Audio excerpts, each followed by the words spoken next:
Olá, bem-vindos. Mais uma leitura, mais um capítulo da nossa leitura comentada do texto Ramayana.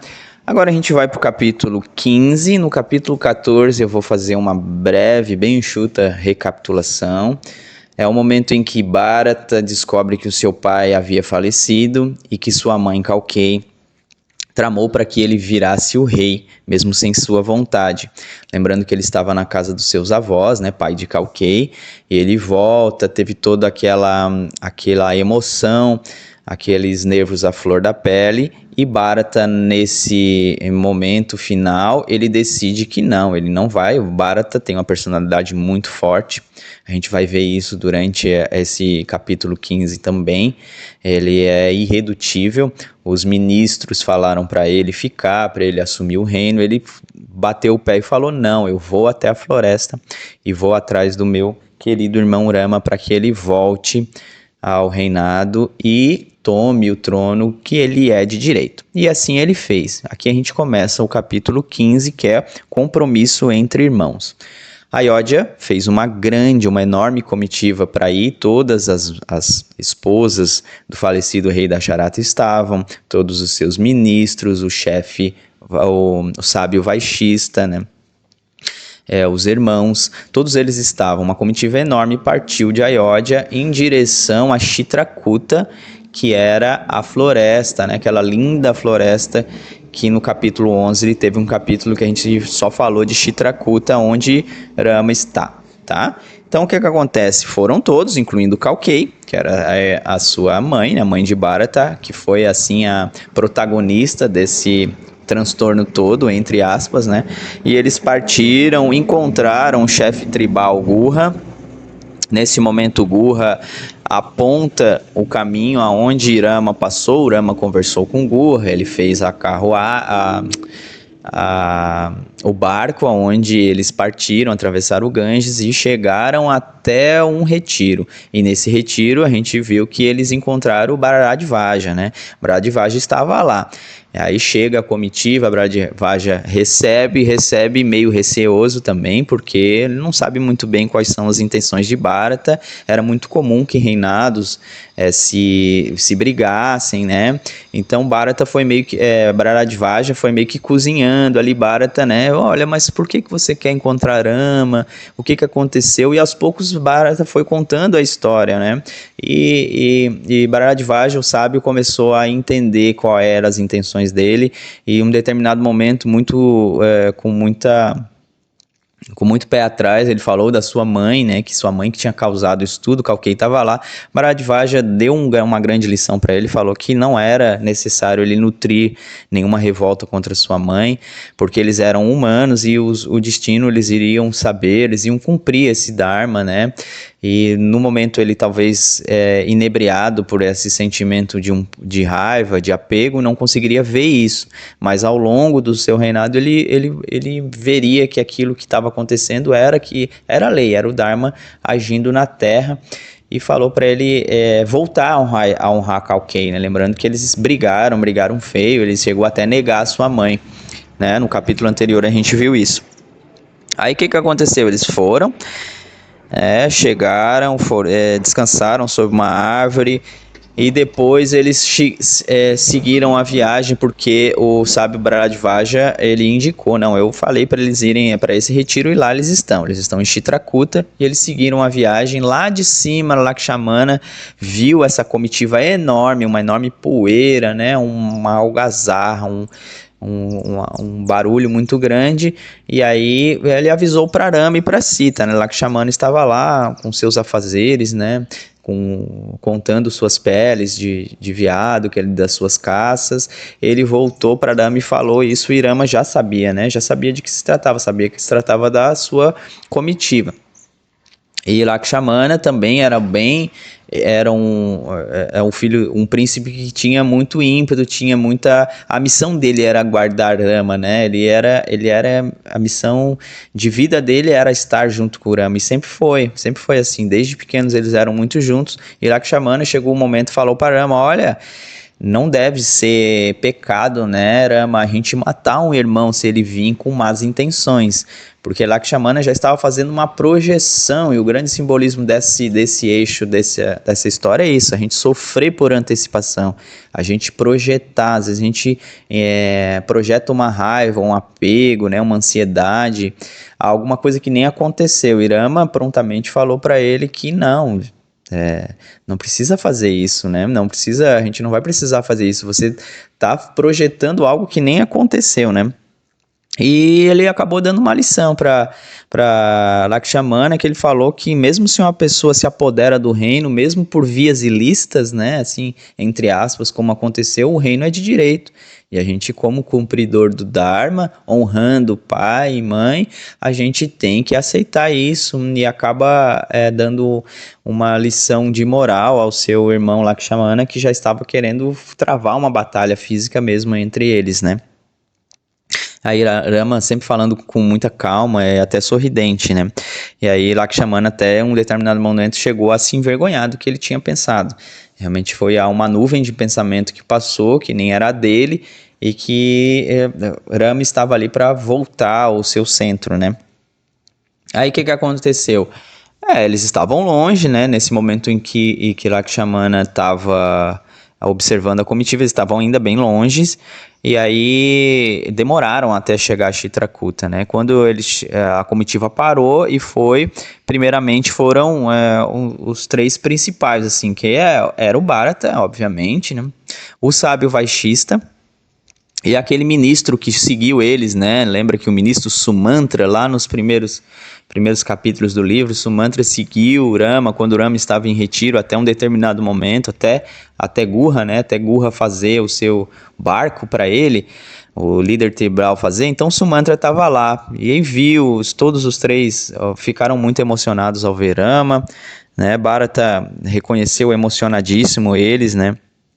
E nesse momento também tem um símbolo muito importante, porque Bharata chega, e Bharata estava nas benesses de um príncipe, né? Todas as suas benesses como príncipe, todos os seus bens materiais, todas as suas farturas, e olhou o seu irmão que naquele momento estava em oração, os três estavam em oração na sua choupana, e aí ele olhou, né, viu todo o cenário, ele chegando, né, cheio de joias de ouro, o irmão, cheio de aparatos mentais, cheio de preocupação, e o seu irmão apenas dedicado à oração, e em contato com a natureza. Aí a gente vai e faz um encontro entre essa grande alma interior que a gente tem, né? Esse Mahatman, essa grande alma interior, e esse buscador que está ali.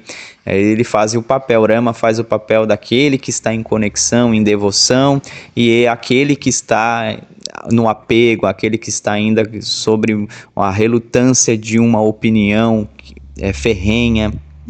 Nesse momento ele viu isso, ele se emociona, né? Emocionadíssimo, Bharata correu até Rama e abraçou, foi até os seus pés, observou, e Rama olha, também abraça, os dois se amavam, né? E reconheceu que Bharata estava nesse momento não se vestindo como um rei, né? Porque Rama já sabia. Bharata não sabia que ele seria rei até pouco tempo atrás, mas Rama, quando foi ao retiro, já sabia que nesse momento ele já deveria estar vestido como um rei. Então era uma coisa que também ele não estava cumprindo, né? E aí ele Rama questiona ele, né? Mas por que você não está vestido como um rei? Você está com a pele queimada do sol, você está usando roupa de asceta, você está com o cabelo sujo, e assim, e Bharata apenas ficava aos pés de Rama e falou, o meu dever é servi-lo para sempre, meu dever era isso, né? E aí foi, né?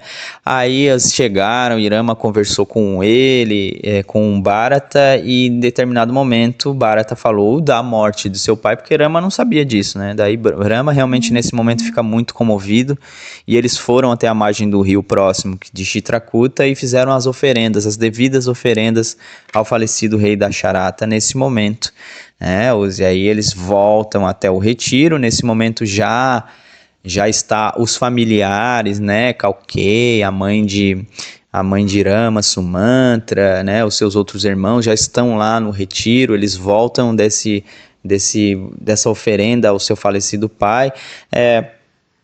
Kausalya, né, que é a mãe de Rama, acaricia Rama com muito carinho, né? Volta, mata a saudade de Rama. Observa Sita naquele momento também e fala: nossa, como você está, né, vivendo nessas condições, com o sari sujo, com as roupas sujas, né?